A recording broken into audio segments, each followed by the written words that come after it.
इस दुनिया में 85% लोग ऐसे हैं जिनके सपने तो बहुत बड़े बड़े हैं। वो आए दिन बोलते रहते हैं कि मैं आने वाले दिनों में बहुत बड़ा घर बनाऊंगा, बड़ी बड़ी गाड़ियों में घूमूंगा और बहुत सारा पैसा कमाऊंगा।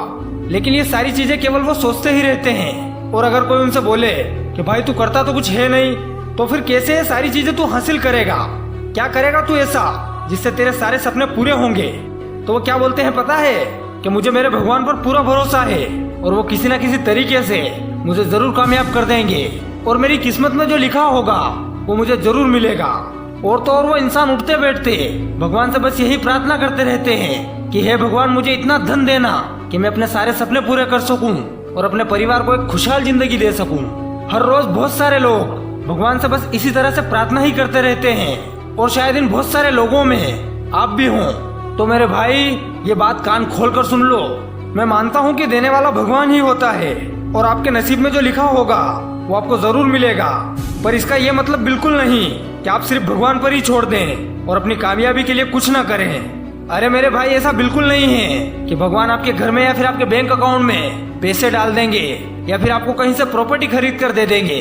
अगर ऐसे मांगने से सब कुछ मिल जाता तो आज दुनिया का हर इंसान अमीर होता, क्योंकि भगवान हर इंसान से बराबर प्यार करते हैं। बेशक मैं मानता हूँ देने वाला भगवान है, लेकिन उसके देने का तरीका थोड़ा अलग है। जैसे आप कोई काम करते हैं या फिर कोई बिजनेस करते हैं या फिर कोई दुकान चलाते हैं, उस काम के जरिए भगवान आपको देंगे, उस काम में भगवान आपको सफलता और खूब तरक्की देंगे। इसलिए प्रार्थना करने के साथ साथ मेहनत करना भी जरूरी है। और सिर्फ किस्मत के भरोसे बैठे रहने से आप अपनी जिंदगी का कीमती समय बर्बाद करने के अलावा और कुछ भी हासिल नहीं कर सकते। चलिए मैं आपको एक छोटी सी कहानी सुनाता हूँ। बहुत समय पहले की बात है। एक व्यक्ति था जो भगवान में बहुत मानता था और दिन रात भगवान की भक्ति में डूबा रहता था।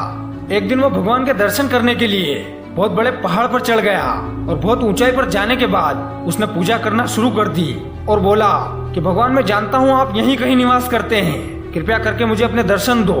और उस इंसान की भक्ति से खुश होकर भगवान उस इंसान को अपने दर्शन देते हैं और वो भक्त बहुत खुश हो जाता है।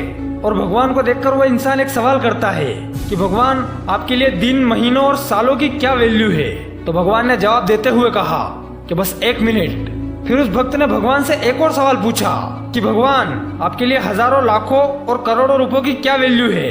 तो भगवान फिर से जवाब देते हुए बोले कि बस 1 रुपया। तो फिर वो भक्त बोला कि भगवान मैं यहाँ तक आया हूँ तो आप मुझे बस 1 रुपया दे दो। तो भगवान बोले ठीक है बस 1 मिनट रुको। तो दोस्तों ये छोटी सी कहानी हमें यही सिखाती है कि मांगा हुआ हमें कब मिलेगा ये कोई नहीं जानता, लेकिन मेहनत करके कमाया हुआ हमें इसी लाइफ में मिल जाएगा। इसलिए मांगना छोड़ो और मेहनत करो, वरना आप उस मांगे हुए 1 रुपए के चक्कर में अपनी लाइफ का वो कीमती 1 मिनट भी बर्बाद कर दोगे जो आपको इस संसार में बिताना है। ये बात हमेशा याद रखें कि मेहनत ही हमारी असली कमाई है। समय से पहले और नसीब से ज्यादा कभी कुछ नहीं मिलता। जब तक कुछ करोगे नहीं तब तक कुछ मिलेगा भी नहीं। भगवान भी उसी को देता है जो खुद के लिए कुछ करता है, क्योंकि इस दुनिया में मांगने वालों की कमी नहीं है, कमी है तो सिर्फ करने वालों की। इसलिए अपनी मेहनत को अपना भगवान बनाओ और उसका रिवॉर्ड आपको एक ना एक दिन जरूर मिलेगा। तो दोस्तों हम मिलते हैं फिर से एक नए वीडियो के साथ। तब तक के लिए ख्याल रखना अपना। Bye bye.